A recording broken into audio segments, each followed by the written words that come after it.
नमस्कार, मैं हूं राजीव कुमार और इस वक्त आजमगढ़ में चंद्रशेखर आज़ाद जी, भीम आर्मी के राष्ट्रीय अध्यक्ष। काफ़ी बयानों में आपकी चर्चाएं रहती हैं, अभी हाल फिलहाल के ट्वीट भी हैं। अब तो आगाज 24 का हो चुका है। तो किस तरीके से आप अपने पार्टी को, संगठन को मजबूत करने के लिए आप इस वक्त पूर्वांचल के दौरे पे क्या कहना सबसे पहले तो? देखिए, पूर्वांचल की जो धरती है वो बहुजन आंदोलन के लिए सबसे मजबूत धरती है। पिछले मूवमेंट में जो सबसे पहले मेंबर ऑफ पार्लियामेंट जीते वो आजमगढ़ से जीते, रामकृष्ण यादव जी। और पूर्वांचल में जो हमारे लीडर्स लोग हैं, चाहे वो भीम आर्मी के हों, आज़ाद समाज पार्टी के हों, वो बहुत ईमानदारी से अपने काम को कर रहे हैं।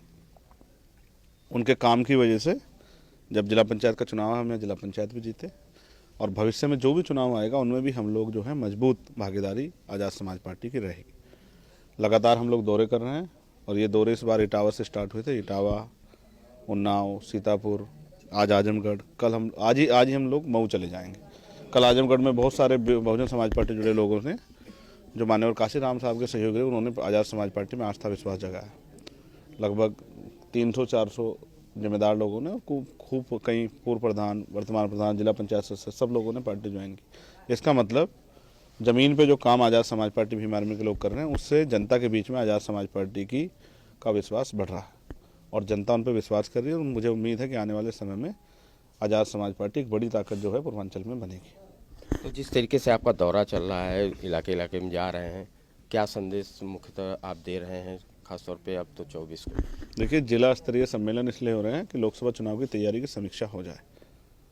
तो कुछ बातें जो मीडिया के सामने करते हैं, जब मीडिया भी रहती है वहाँ, उसके बाद कुछ बातें बंद कमरे में बैठ के अपने पदाधिकारियों से करते हैं, किस तरह लोकसभा का चुनाव लड़ना। आज़ाद समाज पार्टी पूरे उत्तर प्रदेश में अपना दमखम रखती है। उनके पास बूथ का, विधानसभा का और जिले का, मंडल का संगठन है। एक नहीं, दो संगठन, एक भीम आर्मी का, एक आज़ाद समाज पार्टी का। तो मेरा विश्वास है कि अगर लक्ष्य बना के वो लोग काम करेंगे तो इस बार उनको सफलता मिलनी लाजमी है। और अभी ये जिला स्तरीय कार्यक्रम, इनके बाद फिर से बड़ी रैलियाँ जो हैं तत्कालिक फरवरी में हम लोग करेंगे। वो जो हमारी लोकसभा चुनाव तैयारी, उसी के मद्देनजर जहाँ जहाँ मजबूत है हमारा संगठन और हम चुनाव लड़ने के लिए तैयार हैं, उन सीटों पर चुनाव कैसे लड़ा जाए, इसकी रूपरेखा जो है प्रदेश की टीम इस दौरे के बाद बनाएगी, समीक्षा करने के बाद। और उत्तर प्रदेश में भारतीय जनता पार्टी के विजय रथ को कैसे रोकना है, आम जनता की जो समस्या है और जो बटा हुआ वोट है उसको संगठित कैसे करना, इसको लिए भी पार्टी अपनी पॉलिसी बना रही है। चलिए चंद्रशेखर जी, खासतौर पे अब तो सवाल उठ रहा है, जिस तरीके के गठबंधन की बातें आ रही थी, कल मायावती जी का भी बयान आ गया। एक तरीके से उन्होंने गठबंधन से सारे लोगों से इनकार किया, लेकिन एक ऑप्शन खोला है कि उसके बाद हिस्सेदारी जिसकी होगी उस पर हम फैसला लेंगे। इन बातों को लेके आप क्या कहते हैं? देखिए, आदरणीय बहन जी जो हैं वो बहुत बड़ी नेता हैं, उन्होंने बहुत लंबे समय तक काम किया। उनके काम का परिणाम है आज हमें भी उसका फ़ायदा सब लोगों को मिलता है। और ये आंदोलन है, बहुजन समाज का जो आंदोलन है, सामाजिक परिवर्तन, आर्थिक मुक्ति का आंदोलन, ये एक लंबा आंदोलन है।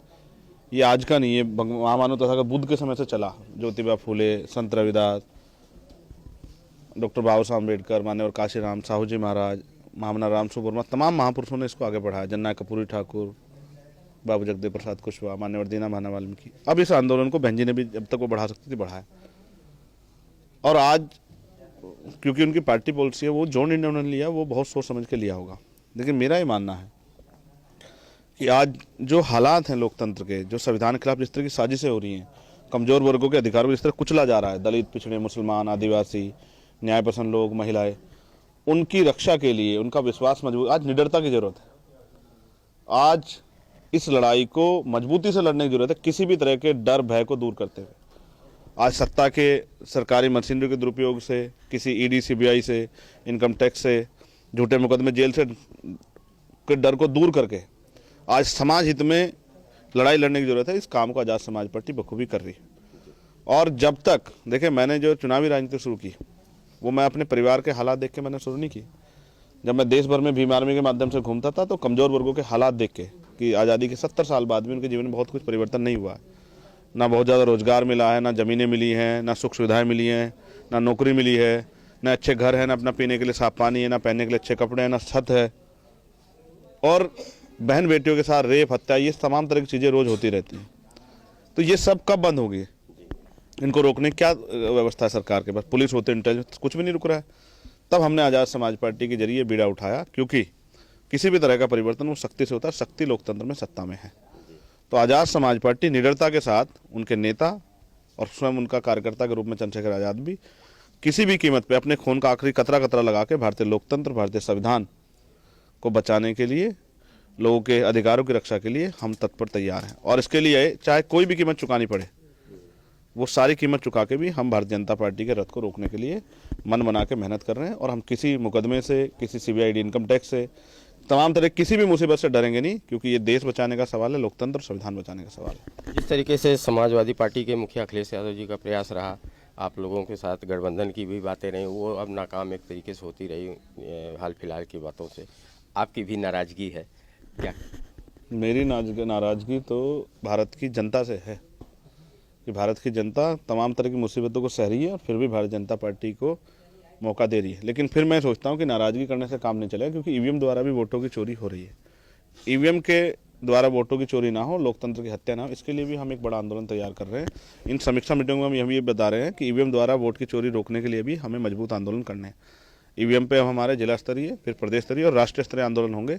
और हम कोशिश करेंगे, क्योंकि इलेक्शन कमिश्नर जो हैं उनकी नियुक्ति भी सरकार करती है, इसलिए हम उन पर ज़्यादा भरोसा नहीं कर रहे हैं। हम ये मानते हैं कि वोटिंग राइट्स है और जो वोट जो आपने कास्ट किया वो फ्री एंड फेयर होना चाहिए। जिसको आप वोट देना चाहते हैं उसी को जाए, और जिस संख्या में आपने वोट दिया उसी संख्या में जाए। इसके लिए जनता के मन में जो शंका है वो शंका नहीं होनी चाहिए।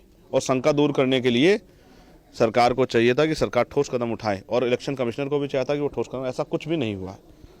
तो जब तक मैं मानता हूँ कि फ्री एंड फेयर इलेक्शन नहीं होगा, तब तक लोकतंत्र में जो काम करने वाले दल हैं वो स्थापित नहीं हो पाए। कुछ छोटे छोटे सवाल हैं कि जिस तरीके से अभी कल ही बयान था कि गिरगिट की तरह से रंग बदलने वाले लोग, मायावती जी ने भी बोला, जिस तरीके से अखिलेश यादव जी की भी बातें रहीं शुरुआती दौर में, इन सब चीज़ों को लेके आपकी तरफ से क्या कहना है? देखिए, राजनीति में ये सब चीज़ें चलती रहती हैं। असल होता है आदमी का लक्ष्य, व्यक्तिगत हित, समाज हित या देश हित, ये सब लक्ष्य की बात होती है। आदमी जब अपनी वक्तव्य रखता, कोई ऐसे शब्द निकल भी जाते हैं। तो मैं मानता हूँ राजनीति में इससे बड़े बड़े भी बहुत हुए, फिर भी अलायंस हुए, बहुत सारी चीज़ें हुई। अब आप देखिए, ओम प्रकाश राजभर जी ने क्या नहीं कहा मुख्यमंत्री जी को, ऐसे शब्द कहे जो किसी भी तरह गरिमाई नहीं थे कि मैं उनको भीख मंगवा दूंगा, ये करवा दूंगा, लेकिन फिर भी भारतीय जनता पार्टी ने उनको लिया ना। तो आपको ये देखना चाहिए और मुझे भी ये देखना चाहिए कि लोकतंत्र में जब दल के रूप में कोई काम करा, इस तरह की भाषा शैली और ये सब चीज़ें आती हैं, इनको व्यक्तिगत लेना कोई बहुत अच्छी बात नहीं है।